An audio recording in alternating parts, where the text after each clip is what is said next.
Cyclone Fina, Darwin, Australia, the 22nd of November 2025.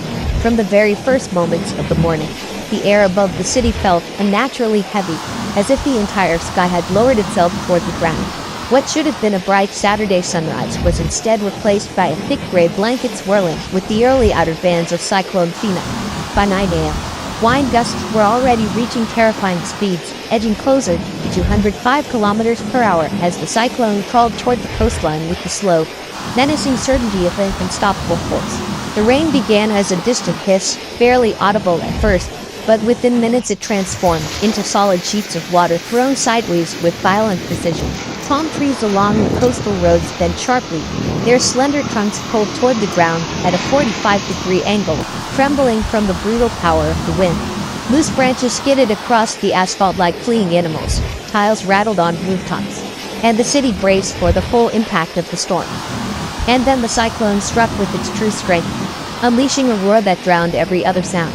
Waves the size of buildings smashed against the Darwin waterfront, sending white explosions of seawater over the seawall and deep into the streets.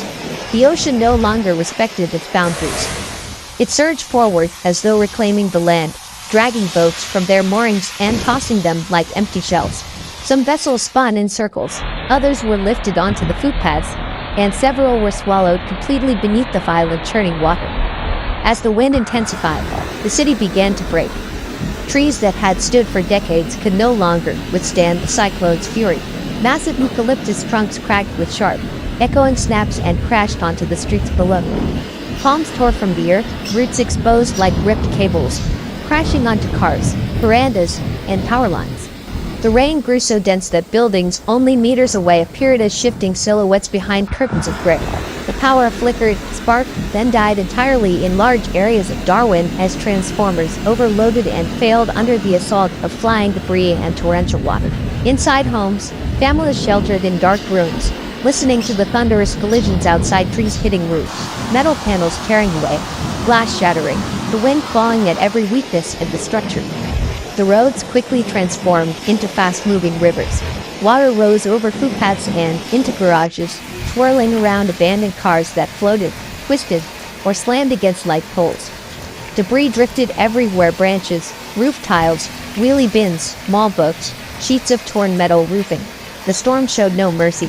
Every gust felt stronger than the last, every wave bigger, every crash louder. The cyclone's inner bands wrapped around the city like enormous spinning walls of water and wind.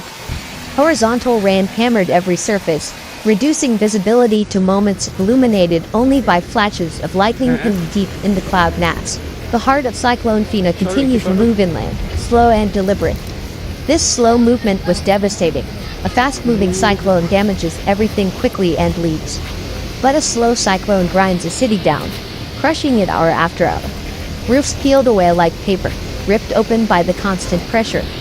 Walls shuddered, bending inward under the relentless force.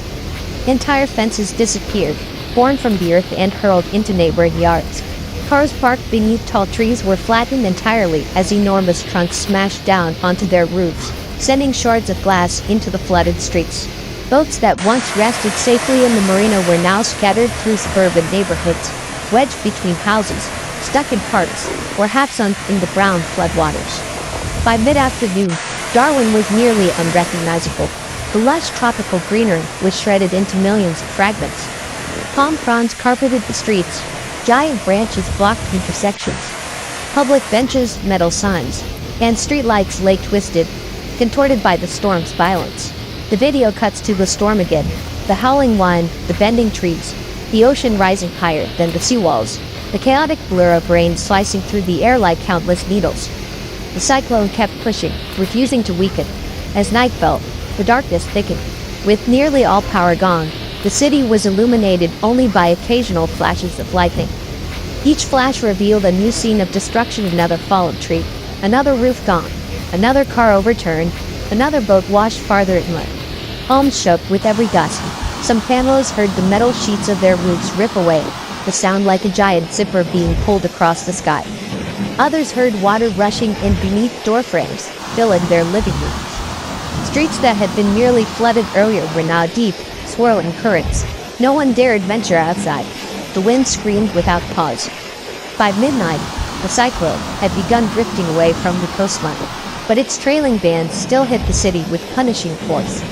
Trees weakened earlier in the day toppled over, roofs that had managed to hold blew apart, branches and debris continued to rain down from the sky. As dawn finally broke on the 23rd of November, the city saw what remained after the night of terror. Streets were buried under mountains of fallen trees. Cars sat crushed beneath huge trunks. Boats rested absurdly in front yards. Power lines were tangled across driveways. Rooftops were ripped open, some homes missing entire sections. The waterfront was a wasteland of twisted metal, shattered docks, sunken vessels, and enormous piles of debris left behind by the storm surge. Everywhere, water still pulled in deep, stagnant layers brown, muddy, and filled with pieces of everything the cyclone had torn apart. Birds were silent. The air smelled of wet earth, broken wood, and salt from the sea. People emerged slowly from their homes, stepping over debris, examining what was left of their streets, speaking in hushed voices as they surveyed the devastation. Cyclone Fina had come with 205 km/h winds, brutal rain, massive waves, storm surge, and unstoppable force.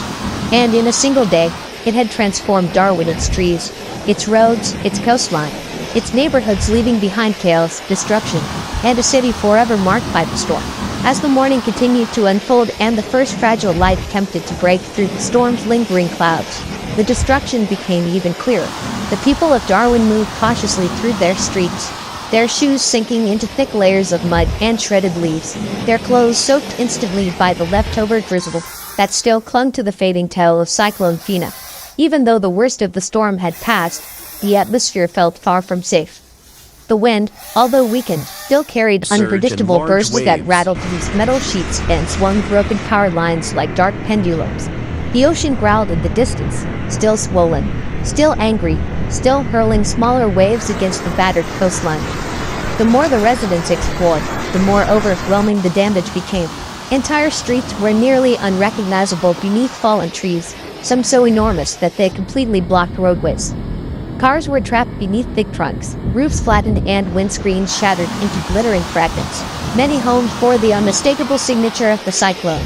Roofs peeled back, verandas torn away, walls cracked, and windows blown inward, leaving living rooms exposed to the open air. Children peeked out from behind parents' legs, unsure of whether the world outside was truly safe yet. Dogs barked at the strange new landscape, as if scolding the storm for daring to reshape their familiar territory. In some neighborhoods, people formed lines to move branches and clear makeshift paths, stepping carefully around downed wires, broken pipes, and jagged debris. Every few minutes, someone would pause to stare at a fallen tree or a collapsed fence, as if their brain needed time to adjust to what their eyes were seeing. Yet the storm's presence had not vanished completely. The sky still carried dark, swirling layers of clouds that moved in slow, heavy arcs over the city. Distant rumbles of thunder echoed faintly, reminders that the remnants of Fina had not yet dissipated. Every so often, a new wave of rain swept across the city light, almost delicate compared to what had fallen hours before, but enough to drench the already saturated linen. These reminders of the storm seemed to deepen the sense of unease, as if nature wanted everyone to remember that the danger had only just receded. Further toward the coast, the damage was even more surreal. Boats rested in places no one would have imagined possible. A small fishing vessel sat awkwardly in the middle of a suburban road, lodged between two mailboxes. A catamaran lay tilted against a row of palm trees, its hull cracked open like a giant white egg. Jet skis were scattered in the gardens of houses nowhere near the waterfront. The harbor itself looked like a battlefield, sunken yachts, floating debris, docks broken apart, and sections of the boardwalk missing entirely. Fishermen and boat owners wandered through the wreckage in silence, their faces pale and unreadable as they searched for what remained of their livelihoods. Even more heartbreaking were the scenes along the mangroves, where entire sections had been torn away and swept